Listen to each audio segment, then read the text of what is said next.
Almost at the top of this cliff. It was probably like 3 or 4 stories tall. We got T-boned by a truck. And I was riding my favorite horse, Archie. Went out riding my four-wheeler like normal, no big deal.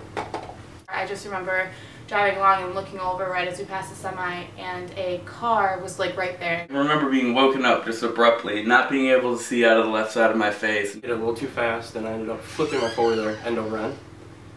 Turned the corner, he bucked me off. I eventually just kind of like hit a roof of rock. I blacked out for like 5 minutes. And like literally your mind just goes blank. Commotion, you know, my mother and father are screaming, my 2 brothers are screaming, you know, there's glass everywhere, you don't know what's going on.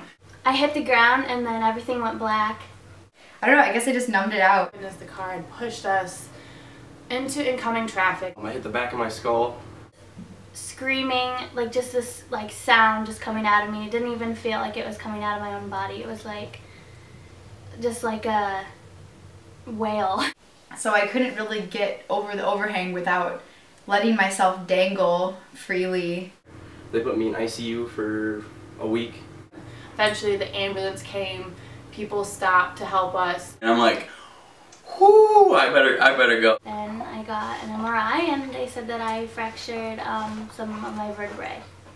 Close skull fracture, it went and it's actually passed through some parts of my right ear, so I'm deaf in my right ear. I had scrapes all over me because I really was close to the rock when I pulled myself up. And I can't see out of one side of my face. And the guy was checking us over, and for the most part we had whiplash. And severed actually 3 of my nerves that control my right side of my face. So I'm partially paralyzed. I actually was cross-eyed for about a month. I had to wear a back brace for a couple months, which was not flattering. It was like a body-fitted one.